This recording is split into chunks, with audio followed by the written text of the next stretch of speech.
Bem-vindo ao AGEJ Talks. Eu sou o Cleiton Guimarães. E eu sou o Gleider Guimarães. E nesse episódio vamos falar sobre fake news.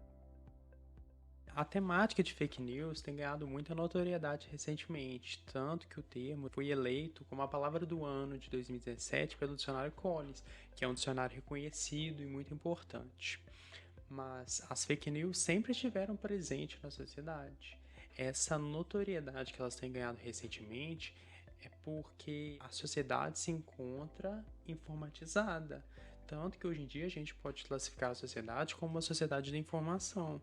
Dentro das diversas classificações que a gente tem, ou denominações para a sociedade contemporânea, uma das que maior explica a complexidade da sociedade contemporânea é o viés da sociedade da informação. E aqui eu vou inserir dentro dessa sociedade da informação o contexto de a era das comunicações. Porque com o surgimento das redes sociais, a gente viu um fenômeno nunca antes vislumbrado. Todas as pessoas tiveram a sua voz ouvida. As redes sociais permitiram que qualquer pessoa criasse um perfil e conversasse com qualquer pessoa do planeta. As redes sociais possibilitam protagonismo informacional. Você não é mais só passivo, você é ativo. Você, além de receber informações, você cria informações. Se antes estávamos restritos ao recebimento de informações por meio dos meios clássicos, o jornalismo impresso, o jornalismo audiovisual e até mesmo o rádio, né? Mas hoje a gente tem dentro de todos esses formatos, dentro das redes sociais, dentro da internet, por pessoas comuns. Pessoas comuns estão se tornando protagonistas desses meios de informação. E é questão que informação é poder.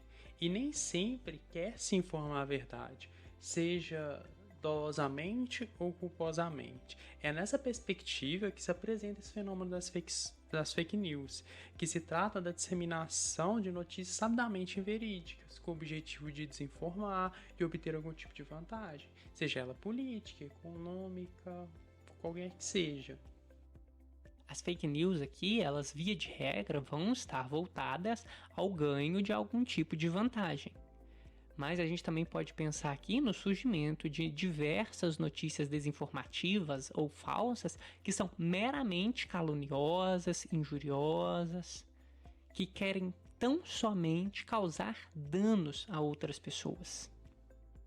É importante pensar em como que essas notícias falsas prevalecem sobre notícias verdadeiras.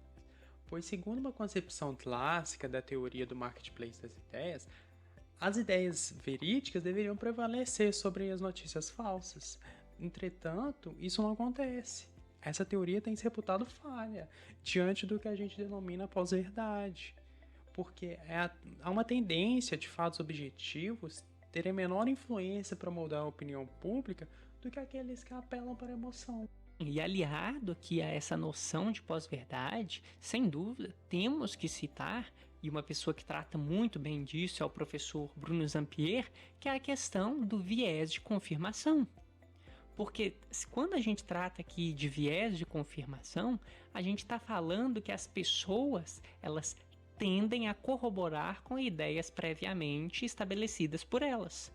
Então, a exemplo, uma pessoa de direita tem maior possibilidade de acreditar em uma notícia desinformativa a respeito de um candidato de esquerda e vice-versa.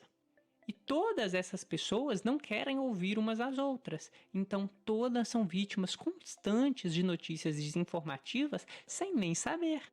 Essa teoria que você mencionou do viés da informação, ela surge no campo da neurociência. E ela está relacionada com o comportamento do ser humano, com o comportamento, a função cerebral. Porque é natural ao ser humano acreditar numa informação que ele tenha alguma veiculação emocional, em vez de uma veiculação de uma informação que seja objetiva. Isso porque é mais fácil para o cérebro acreditar numa informação que ele já tem alguma base informacional anterior. Porque o critério de você ter que pensar de forma crítica é mais dificultoso. Existe um esforço maior do cérebro. E, portanto, não é natural a um ser humano, enquanto animal, fazer esse esforço. A concepção geral dentro da neurociência e que ela vem caminhando cada vez mais para dentro do direito é de que nós temos comportamentos que refletem nossas escolhas pretéritas. Então, se uma pessoa desde sua infância tem uma linha de pensamento, uma linha de intelecção, é pouquíssimo provável que ela mude seu pensamento. Uma das características do nosso cérebro é a de corroborar e de afirmar nossas ideias pretéritas. Porque isso muitas vezes tem a ver com sobrevivência. Então, ainda que a pessoa esteja possivelmente incorreta a respeito de determinada escolha, o cérebro dela vai tentar criar algum modelo de afirmação para confirmar aquela escolha. Até porque essa questão de afirmação de uma ideia pretéria tem a ver com a ideia de pertencimento. A pessoa quer acreditar em determinada ideia para ter a sensação de pertencimento a um determinado grupo que ela está inserida. É uma questão também social, em certa medida. Especialmente aqui em um âmbito de redes sociais e de internet, onde surgem bolhas e bolhas sobre os mais diversos assuntos e os mais diversos aspectos. Temos bolhas políticas, bolhas de gosto musical. Quem trata muito bem disso é Maurício Requião e Luísa Moraes Gaurão, que escreveram um artigo para o livro organizado pelos professores Marcos Errá, Fabiola e Gustavo Andrade, denominado Liberdade de Expressão e Relações Privadas. Lá eles abordam que é um agravamento da questão do viés da informação em decorrência do capitalismo de vigilância, que tem se baseado numa categorização dos usuários para fins especialmente publicidade. Mas essa classificação dos usuários por meio de algoritmos favorece a criação de bolhas que você se referiu e acaba ensejando um poder devastador de propagação das fake news. Eu tive acesso a essa obra recentemente e, na verdade, o professor Marcos Errá selecionou 3 artigos para comporem a obra a respeito aqui da temática das fake news. Você mesmo pôde compor com um artigo em coautoria com o Dr. Michael César Silva e o professor Faleiros, né? Um dos maiores especialistas, se não o maior especialista em direito digital que temos hoje no Brasil, também compôs a obra com um artigo exemplar a respeito das fake news. Então, o que a gente pode concluir nessa perspectiva de fake news, pós-verdade e viés da confirmação é que a busca da verdade por meio de mecanismos críticos é um processo complexo para o cérebro humano. Mas é possível e é necessário uma sociedade de informação. E essa necessidade de se buscar a verdade decorre, sobretudo, porque as fake news representam um risco, porque elas são desinformativas dos indivíduos, podem gerar danos, seja na esfera pessoal, na esfera social, ocasionando o que se denomina uma desordem informacional. Um dos exemplos mais gritantes acerca dos danos que as fake news podem gerar é o relacionado à saúde e como tem sido conduzida as pandemias. Sim, eu pude enviar um artigo para Portugal a respeito das fake news, notadamente aqui dentro do âmbito da Covid-19, e chega a ser assustador como o Brasil tem tratado essa temática das fake news a respeito da Covid-19. Porque em todo esse período pandêmico, a despeito das constantes tentativas do Ministério da Saúde e também de empresas privadas, principalmente jornalísticas, podemos citar aqui o Jornal Globo e muitos outros jornais também, com tentativas aqui de trazer a claridade ao público a respeito de notícias falsas, explicar por que são falsas. Cada dia mais estão surgindo fake news a esse respeito. São vários os exemplos. Um dos mais recentes se refere ao Valdemiro Santiago, que tem sido investigado pelo Ministério Público Federal por estelionato. Porque em 2020 o líder religioso anunciou que tinha feijões com poderes de cura para a Covid-19. E tem pessoas que acreditam nesse tipo de informação. E cobrava valores exorbitantes às pessoas, que iam de 100 a R$ 1.000. Além das pessoas correrem risco de saúde, ainda estavam gastando pouco dinheiro que tinham numa época que as pessoas estão necessitadas, porque estamos no meio de uma pandemia. Muitas pessoas estão desempregadas. Sim, aqui no âmbito das fake news, dentro da Covid-19, são inúmeros os exemplos. A gente tem um digital influencer do Sul sendo investigado pelo Ministério Público porque ele estava trazendo ali para dentro do YouTube uma série de conteúdos falsos a respeito da pandemia. A gente pode lembrar aqui que no começo da pandemia, quando, por exemplo, a gente teve uma escassez de álcool em gel, que pipocaram na internet vídeos e artigos sobre como criar álcool em gel caseiro. E as pessoas falavam para misturar, por exemplo, gelatina com pinga. É óbvio que quando a gente olha, a gente sabe que os resíduos deixados, por exemplo, por um gel ou uma gelatina na mão, podem, na verdade, piorar a disseminação do vírus, porque eles vão permitir ali que eles se agarrem à superfície da pele e ali permaneçam, e ali se multipliquem.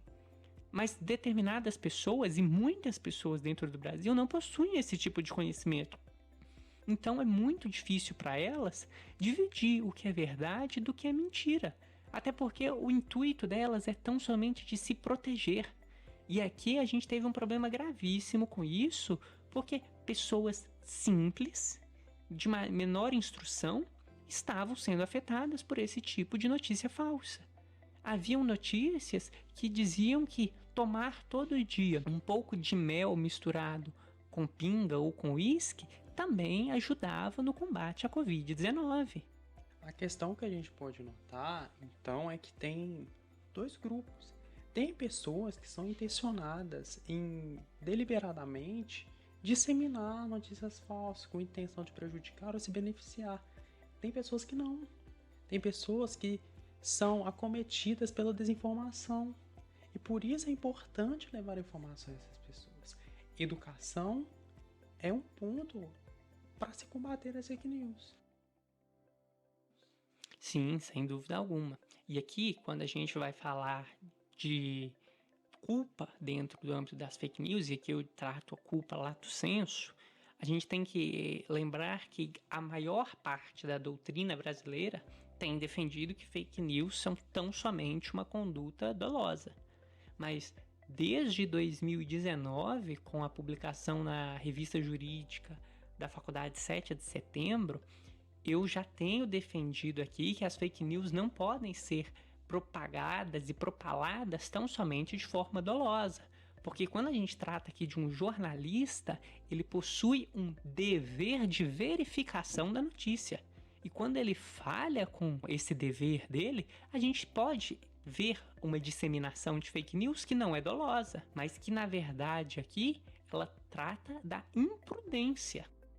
Sim, o jornalista, enquanto profissional dedicado a propiciar informação às pessoas, com certeza tem um dever de verificação da informação. É a questão dos princípios associados à imprensa. E quando a gente trata aqui desse assunto dos jornalistas, a temática explode e vai para todos os lados. Porque se a gente se lembrar, no âmbito brasileiro, não é necessário o curso de jornalista, de acordo com o entendimento do Supremo Tribunal Federal, para que uma pessoa seja jornalista. Então, eu levanto aqui um questionamento. Qualquer pessoa que tenta noticiar, que cria um site de notícias, ela é um jornalista? Eu levanto essa reflexão para todos vocês aqui. Porque se assim for, qualquer pessoa que tenta informar poderá ser considerada um jornalista e, como tal, poderá disseminar fake news não só dolosamente. Além dessa questão dos blogs que você tem falado, de pessoas tentando disseminar informação, que podem ser categorizados como jornalistas, já que não se exige formação específica para exercer a função, pode-se pensar também a questão dos influencers, que muitas vezes exercem o papel informacional, que não são pessoas comuns. Sim, e a temática dos digital influencers é muito complexa, porque a gente começa a ver aqui no Brasil e no mundo pessoas que não sabem de nada, não possuem nenhum tipo de conhecimento, mas que, em razão do seu tamanho e do alcance que possuem nas redes, podem falar com qualquer um. Podem falar com seu filho, com seu pai, com você. Todo mundo hoje segue no Instagram ao menos um influenciador digital. Porque o influenciador digital, a gente tem que lembrar aqui que não é tão somente o macro influenciador digital que possui milhões de seguidores. Mas a gente também tem o micro influenciador digital, a gente tem o nano influenciador digital. Pessoas que possuem a capacidade de influenciar nossas vidas, influenciar hábitos de consumo. Até porque hoje a questão que importa nas redes sociais não é tão somente o número de pessoas que você alcança, é a questão do engajamento. Você pode ser um influenciador pequeno, mas que tenha engajamento em suas redes sociais. Assim, você vai conseguir um alcance maior do que o grande influencer, que tem um grande número de seguidores, mas ao mesmo tempo não tem um engajamento tão grande. É a questão da efetividade de influência. Sim, sem dúvida alguma. Quando a gente trata aqui de influenciadores digital, principalmente nessa temática aqui de público versus engajamento, a gente percebe que o engajamento é o mais importante e as marcas também já perceberam isso. Os fornecedores de produtos e serviços perceberam isso e contratam cada vez mais influenciadores com maior engajamento e não aqueles com maior público. O poder de engajamento é muito importante. E quando a gente vai falar de redes sociais e de quando a gente vai falar de publicidade, a gente cai aqui em um assunto extremamente importante que é tratado pelo professor Arthur Bazin em seu livro, publicado recentemente pela editora Foco, no qual ele aborda essa temática de redes sociais e também de publicidade, onde ele aborda aqui principalmente a questão do direito ao sossego nas redes sociais, o direito de não ser perturbado pelas marcas e aqui também de não ser perturbado pelos influenciadores digitais. Influenciadores digitais esses que muitas vezes corroboram com esse cenário de fake news. E que, enquanto colaboradores desses cenários, pode-se discutir até, que vamos falar mais adiante, eventual responsabilização. É nesse aspecto que o professor Dr. Michael César Silva tem se debruçado em suas pesquisas sobre a responsabilização dos influenciadores digitais. Sim, esse é um tema extremamente importante e por muitos é considerado o tema da vez, né? A responsabilidade civil dos influenciadores digitais, que hoje são, sem dúvida alguma, os protagonistas das redes sociais. Quando um influenciador digital diz algo, o seu público escuta. E mais, talvez sejam os principais protagonistas no desencadeamento de fake news. Sim, tivemos aqui no Brasil, infelizmente, alguns influencers que foram contratados, né, por políticos para disseminar determinadas informações. Não cabe a mim aqui dizer se são de direita, se são de esquerda, ou qualquer tipo de informação a esse respeito. Só de falar dessa existência, muitas pessoas já vão lembrar aqui de alguns casos. Eu vou evitar entrar aqui em qualquer tipo de polêmica, porque esse não é o intuito do podcast, mas é uma temática extremamente complexa e labiríntica.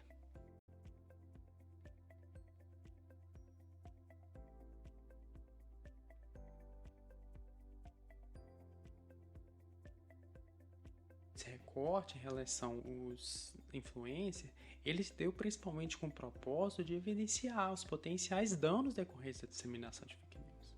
A partir disso, a gente constata uma difícil tarefa de sopesar o direito de liberdade de expressão e a disseminação indevida de fake news, sendo esse direito à liberdade de expressão um direito de falar, escrever e exprimir ideias, sem que haja uma verificação prévia acerca de seu conteúdo. No entanto, também cumpre salientar que esse direito de liberdade de expressão é limitado.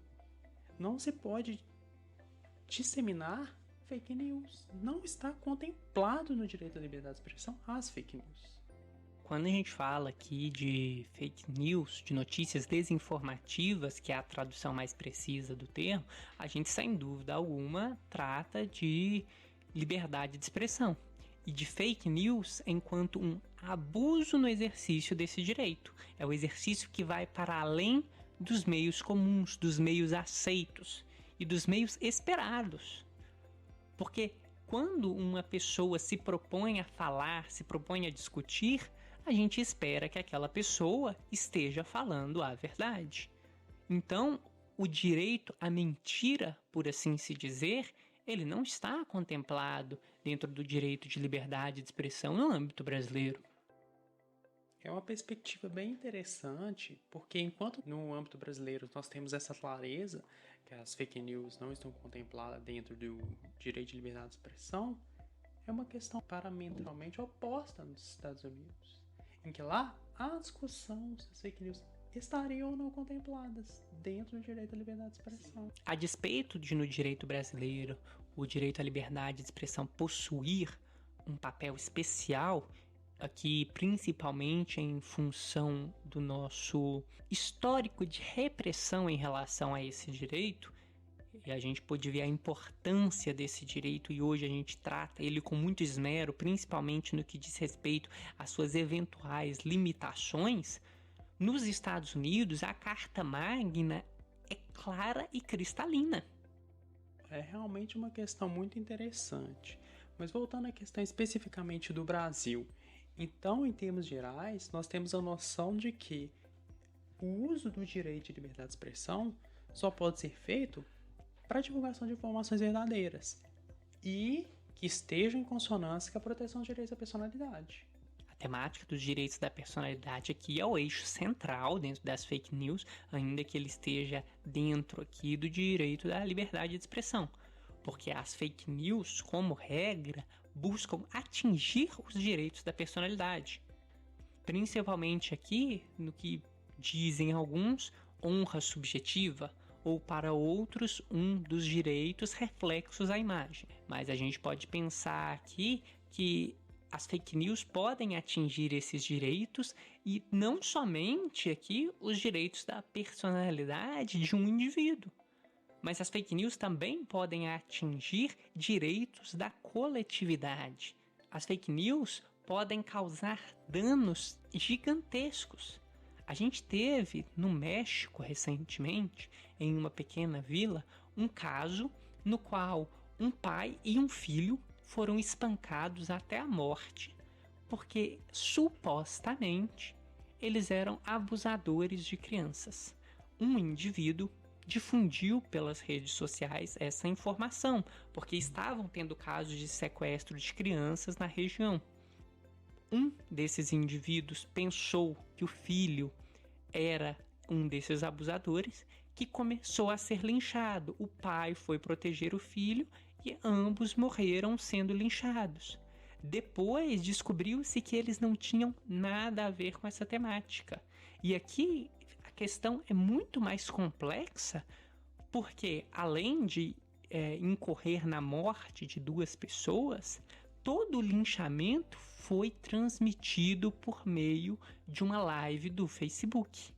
E ao vivo, a esposa e mãe viu as duas pessoas que ela mais amava serem espancadas até a morte. As fake news podem ampliar essa temática dos danos e resultar até mesmo na morte.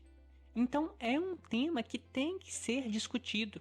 A Até porque esse caso que você mencionou não é um caso isolado. Em se tratando de fake news que acabaram resultando em vinganças privadas, já aconteceu casos de uma mulher da mesma circunstância ter sido acusada de abusadora de criança e ter sido linchada. E mais recentemente o caso do homem que foi confundido com o Lázaro. Sim. E que as pessoas viram, confundiram com o Lázaro, um caso de repercussão atual na mídia, e o lincharam. Uma pessoa que não tinha nenhuma relação com o caso. E simplesmente porque se parecia com o autor dos crimes do caso midiático, sofreu lesões graves. Poderia ter resultado, inclusive, em sua morte, como foi o caso que você mencionou. Aqui no Brasil, por exemplo, é impossível que não nos lembremos do caso da escola base. Foi um caso extremamente midiático, difundido aqui principalmente pela Rede Globo de televisão, no qual os profissionais da escola supostamente estariam abusando ali das crianças. Depois descobriu-se que tudo era uma mentira nas próprias crianças, né? Que não fizeram isso de forma dolosa, de forma alguma. A mentalidade de uma criança é muito complexa para que possamos simplesmente dizer algo preto ou branco. Mas tivemos aqui uma hipótese no qual uma escola inteira encerrou as atividades por causa da repercussão negativa de uma notícia falsa, de uma notícia midiática. É complicado que a gente percebe como há uma dificuldade em se reparar um dano dessa perspectiva, um dano nesse grau. Sim, sem dúvida alguma. Reparar danos causados por fake news é uma temática extremamente complexa. Até porque, como podemos reparar esse dano?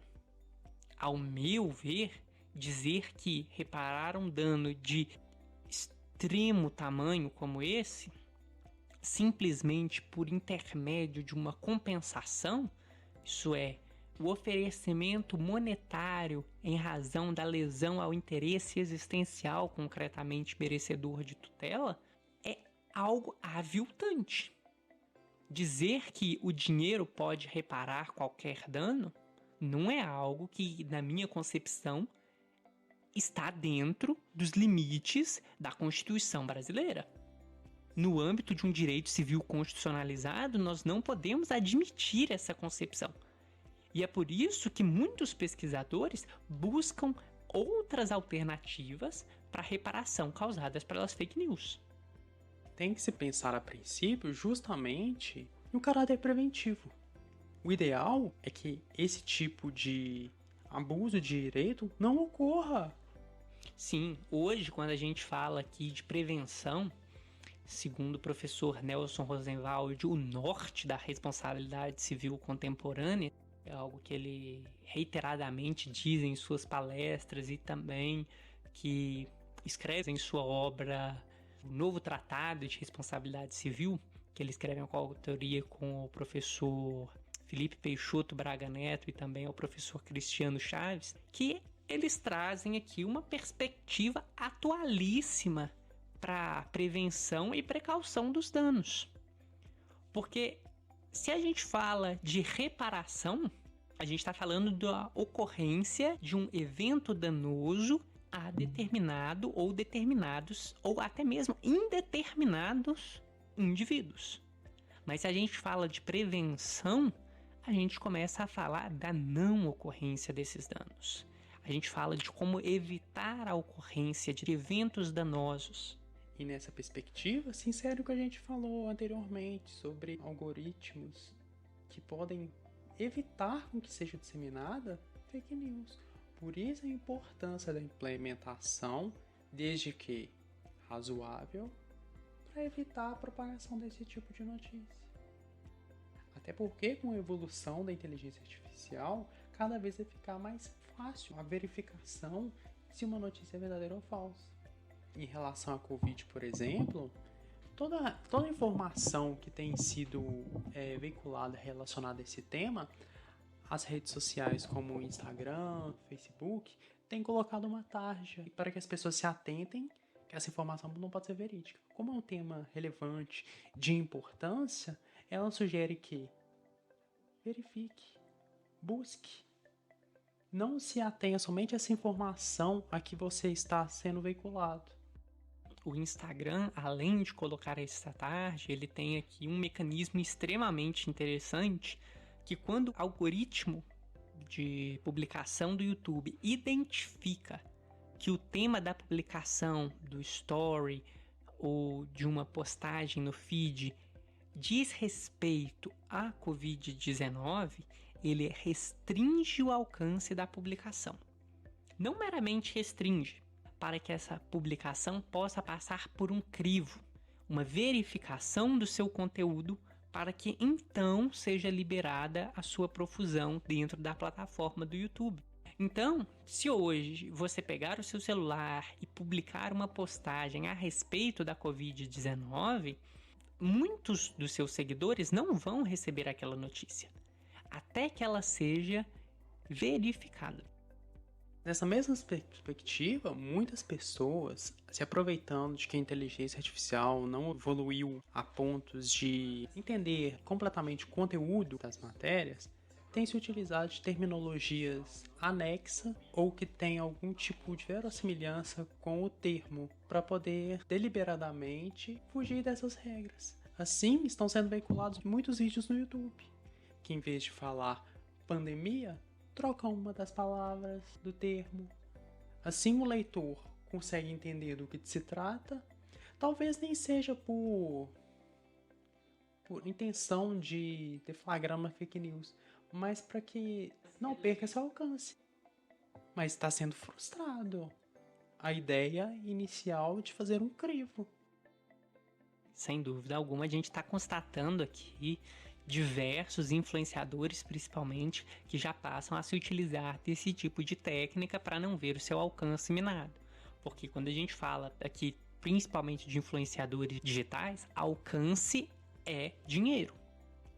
Então, uma publicação que não possui o alcance esperado, ela não rende a esse influenciador o montante desejado e muitas vezes, se ele possui algum tipo de contratação com alguma empresa, ele deveria atingir um público X. Se ele não atinge, os fins da publicidade não foram cumpridos. Aqui, a gente não está falando diretamente das fake news quando a gente fala desses influenciadores, mas como você bem disse, muitos indivíduos mudam os termos. A inteligência artificial, ela é criada aqui, nesses casos, o algoritmo, com a pré-determinação de determinados termos, de determinadas palavras, determinadas expressões.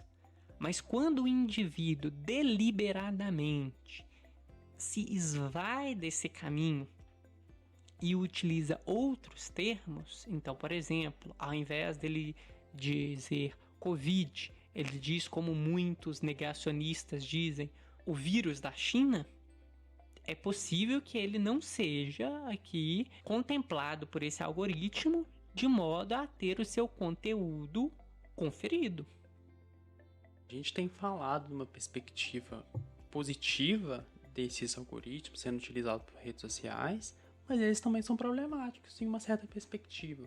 As redes sociais, como o Facebook e Instagram, já são empresas que detêm um enorme controle sobre a informação. E se elas utilizarem desses algoritmos de restrição a favor delas, intencionalmente para controlar, deliberar alguma informação? É um problema que afetaria a liberdade de expressão. Sim, nos Estados Unidos a gente viu isso acontecendo.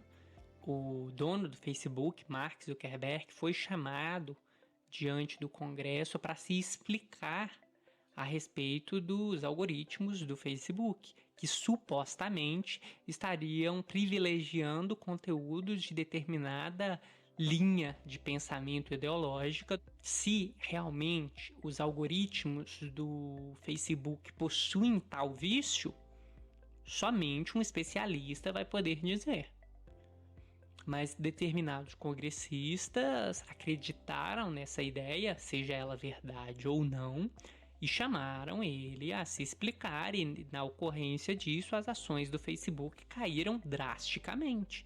Vimos também diversos indivíduos que deixaram as redes sociais do Facebook e do Instagram por esse motivo. E ainda a gente está pensando em perspectiva de redes sociais com alcance global. Diante disso e de outros fatores, têm sido criadas redes sociais para determinado segmento da sociedade. O que é outro problema. A rede social em si vai ser uma bolha. Não só os algoritmos vão gerar bolha. E com certeza os algoritmos dessas redes sociais vão privilegiar esse tipo de informação. Sem dúvida alguma, a questão dos algoritmos aqui, como muitos pesquisadores têm se debruçado nessa temática, é uma questão que pode causar inúmeros e diversos danos para os indivíduos e para a coletividade. Conversar aqui sobre algoritmos, sobre enviesamento de algoritmos viciados, algoritmos que podem, em determinado caso, estabelecer padrões prévios de preconceito por determinada concepção, por determinada ideologia, é um dos temas da vez. E os maiores especialistas do Brasil em direito digital têm se debruçado sobre isso. Principalmente aqui antes do advento da Lei Geral de Proteção de Dados, mas ainda permanecem nessa pesquisa. Porque somente a criação de uma lei geral de proteção de dados não é o suficiente para isso. Ela não trata sobre algoritmos, ela trata sobre proteção de dados. A gente não pode se esquecer que essa temática ainda não foi legislada, assim como a temática das fake news, que hoje no Brasil, segundo determinados especialistas, não é necessária uma legislação própria. Mas segundo muitos outros especialistas, é necessária uma legislação própria, especialmente em âmbito eleitoral. A gente está pensando em perspectiva de redes sociais com publicações públicas. E se tratando de canais de comunicação como o WhatsApp e Telegram, que são criptografados de ponta a ponta, é uma questão ainda mais complexa. Grande parte dos indivíduos, segundo as últimas pesquisas a respeito da utilização da internet, das redes sociais e método pelo qual os indivíduos se informam, a gente verifica que cada vez mais os indivíduos têm se informado por informações que eles recebem diretamente. Então, se antes um indivíduo saía de casa, comprava um jornal e lia tudo sobre aquilo, hoje a gente não vê mais isso. Hoje a gente vê a informação indo até a pessoa, ou até mesmo a desinformação indo até a pessoa. A pessoa recebe no feed dela do Instagram, do Facebook, do Twitter ou de qualquer rede social a informação ou a desinformação. Ela recebe no contato dela do WhatsApp a informação ou a desinformação. Tanto que essas redes sociais são importantes que já foi discutido a responsabilização de quem coordena grupos em WhatsApp. Porque essa pessoa teria responsabilidade pelo crivo das informações que estão lá sendo veiculadas. A questão do coordenador do grupo de WhatsApp, coordenador de um grupo de Telegram, moderador de alguma página de Facebook. A gente tem que discutir aqui a temática da responsabilização desses agentes, porque eles possuem, na medida em que possuem ali o poder sobre os membros daquele grupo, o poder de silenciá-los, o poder de retirar eles do grupo. Talvez não seja possível a responsabilização a priori, isto é, no primeiro caso, na primeira ocorrência. Mas quando a gente vê que a reiteração de comportamentos lesivos ou de comportamentos aviltantes dentro de uma ótica jurídica, a gente tem que falar da responsabilização desses agentes coordenadores e moderadores. No WhatsApp, é interessante que a gente pode pensar que um grupo é limitado. No moderação de uma página como o Facebook, é uma questão bem complexa em se pensar que a página pode chegar a ter alcance a milhares de pessoas conversam, e pela questão da impossibilidade. Às vezes a pessoa não é capaz de moderar a ponto de verificar todos os comentários que estão sendo veiculados na página. E aqui, quando a gente começa a falar dessa temática da disseminação pelas redes sociais, a gente tem que se lembrar de que o conteúdo não fica restrito aos seguidores daquela página. As pessoas, elas, via de regra, compartilham o que recebem. Então, se eu tenho acesso a uma informação que julgo ser verídica, mas que na verdade é uma notícia desinformativa, uma notícia que causa danos a outra pessoa, e eu compartilho ela, um número indeterminado de pessoas vai ser atingido por aquela notícia falsa.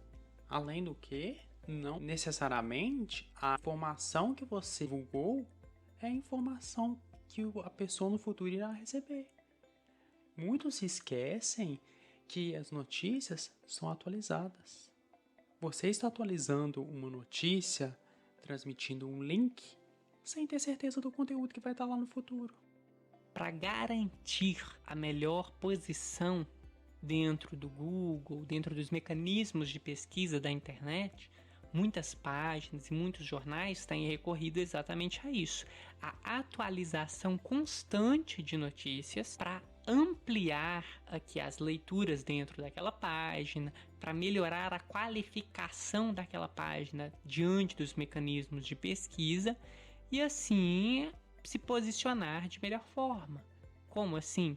Ser a primeira página que aparece ali. Então, quando você digitar Covid-19 no Google, você não vai encontrar uma página que foi criada há um ano atrás. Você vai encontrar uma página que é constantemente atualizada. E quando a gente fala de fake news, é possível que uma notícia a priori verdadeira, verídica, que não possui qualquer tipo de desinformação, seja atualizada e que sejam inseridos elementos desinformativos no corpo dessa notícia. É uma temática absurdamente complexa, porque o que vamos fazer?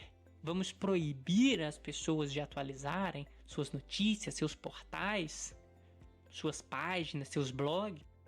É problemático, inclusive, que a não atualização pode fazer ensejar uma fake news. Por isso tem que ser possibilitada a atualização, mas ao mesmo tempo tem que ter um olhar cauteloso sobre elas, porque elas também podem fazer o contrário, o oposto, tornar uma notícia verdadeira em falsa. E aqui a gente tem que pensar também na extensão do dano. O que é a extensão dos danos das fake news? É o número de pessoas atingidas? É um montante pecuniário que você pode perder? É um montante pecuniário que você gasta para tentar reverter essa notícia falsa? Que é o dano causado pelas fake news? É uma temática que ainda está sendo debatida.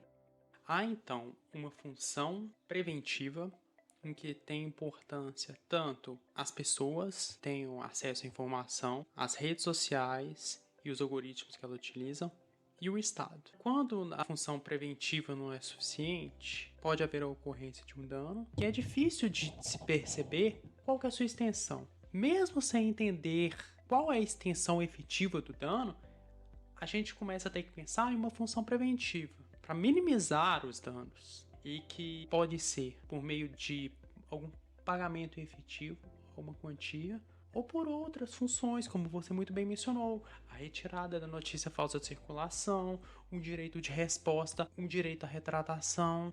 Esses outros aspectos são muito importantes, tanto que estão relacionados a leis recentes que foram aprovadas. Acerca da retirada de informações falsas, circulação e do direito de resposta, tem legislações recentes, como a Lei 13.188, que é a Lei de Direito de Resposta, e a Lei 12.965, que é o Marco Civil da Internet. A Lei do Direito de Resposta estabeleceu um método para se possibilitar esse direito, cujo objetivo é retornar ao status quo antes de ter tido a violação ao direito à honra efetivamente, merecendo destacar que essa resposta deveria ter a mesma publicidade, dimensão, periodicidade e alcance da notícia.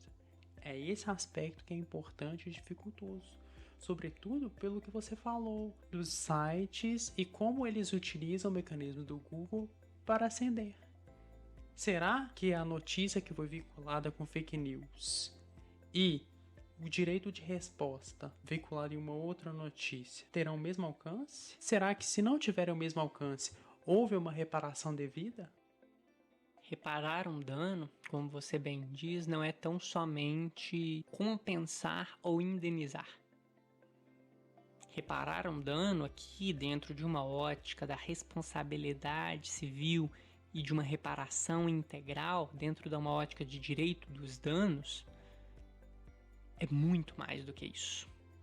A gente tem que falar de uma reparação complementar, de uma atuação conjunta de diversos mecanismos para que então granjeemos essa reparação integral. A gente tem que falar de uma compensação sem dúvida alguma. A gente tem que falar sem dúvida alguma do direito de resposta da pessoa. A gente tem que falar da retirada da notícia inverídica da internet. É justamente sobre essa retirada da notícia falsa da internet que o Marco Civil da internet se debruça, especialmente no artigo 19. Cumpre ressaltar que nesse quesito é necessária uma interpelação judicial para tanto. Sim, a lei do Marco Civil alterou o que era aqui o entendimento consolidado do STJ sobre o tema de que não era necessária essa interpelação judicial. E nesse sentido, então, ele dificultou. Ao invés de melhorar a temática, ele trouxe complicações que antes não existiam. Mas trouxe complicações numa perspectiva de não restringir o direito de liberdade, que poderia estar sendo afetado. Porque se submeter a uma interpelação judicial, apesar de tornar um processo mais dificultoso, em tese garantiria maior segurança. Então, é uma questão complicada a ser pensada. E além da interpelação judicial, também se exige que se indique pormenorizadamente os sites de que se quer que se retire informação. O que é bom em certa medida, porque seria impossível aos provedores retirarem de todos os sites todas as informações. Mas no mesmo sentido, a vítima do dano não vai se ver satisfeita, porque mesmo sendo retirada de determinados sítios a informação continuará lá. Essa é uma obrigação absolutamente leonina, porque ela mina absolutamente a possibilidade de ver aqui a retirada completa de uma notícia desinformativa.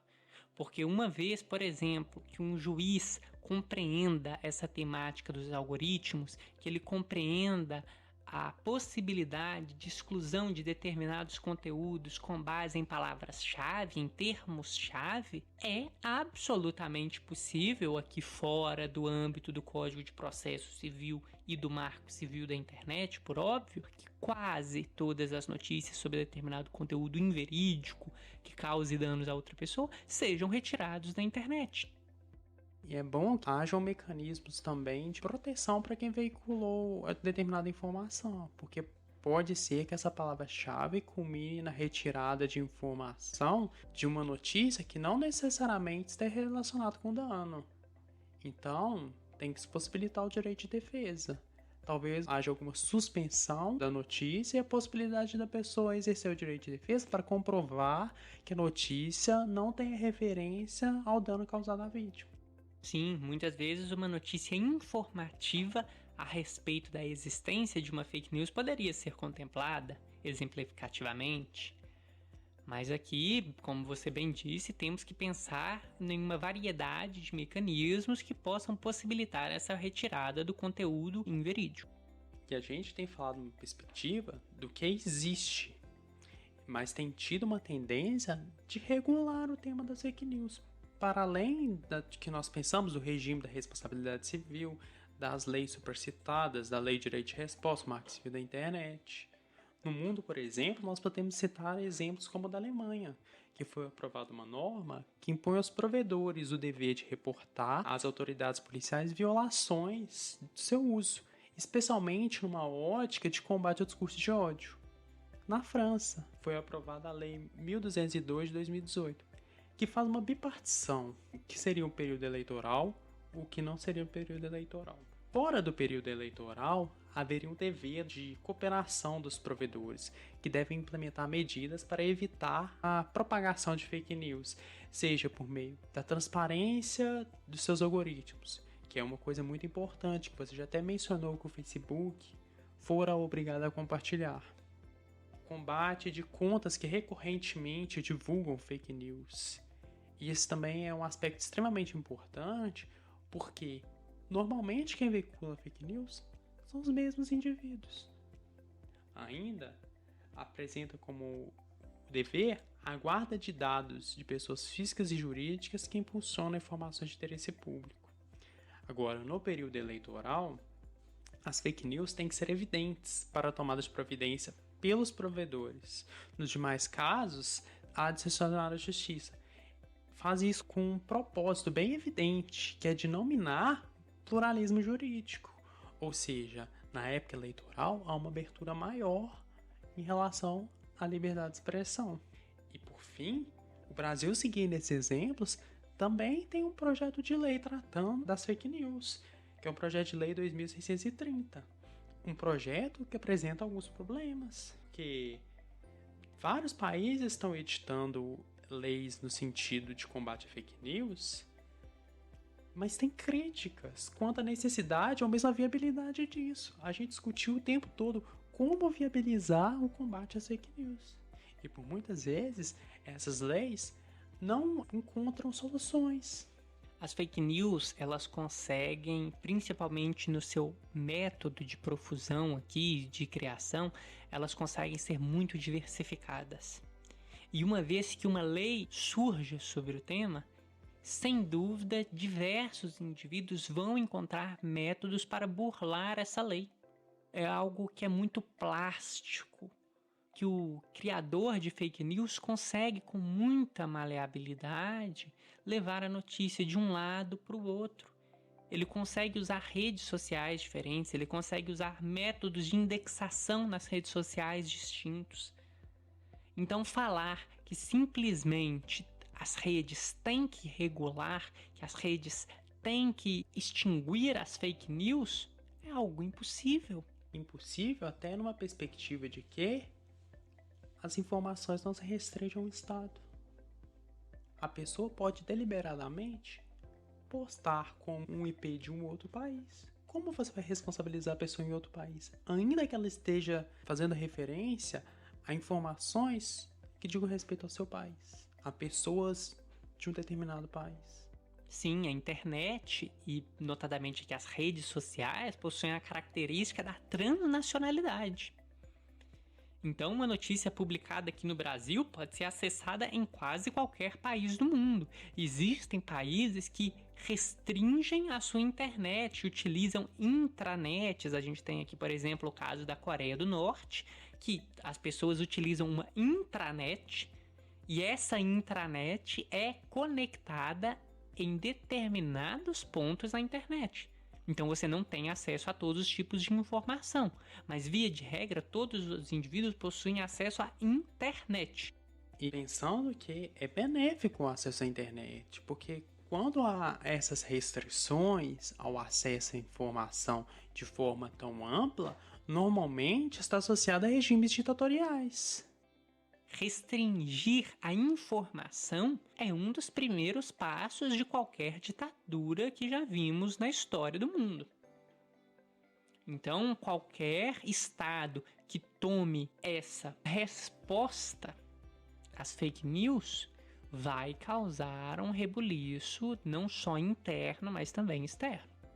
Então, o que a gente percebe que, apesar das ideias que tem vindo à tona para resolver o problema das fake news, sempre nos deparamos com a questão da educação digital. Esse sim é um ponto que conseguiria resolver efetivamente a questão das fake news, porque as pessoas, enquanto informadas de que têm um dever de buscar a informação verídica, não é porque uma informação chegou a você que você necessariamente tem que acreditá-la como verdadeira. Até porque, hoje em dia, é muito fácil procurar informações opostas, desde que se utilize de vários mecanismos de busca, para não incorrer também na questão de ficar inserido em uma certa bolha, como as redes sociais costumam fazer, e certas vezes até os sites de busca como também o fazem. É como dissemos no início da nossa discussão, que a utilização de determinadas palavras-chave, o tipo de pergunta que fazemos aqui aos mecanismos de busca, Google, Yahoo, Bing, seja qual for, modifica substancialmente os resultados obtidos na busca. Esse foi o primeiro episódio do AGJ Talks e aguardamos vocês para o próximo episódio.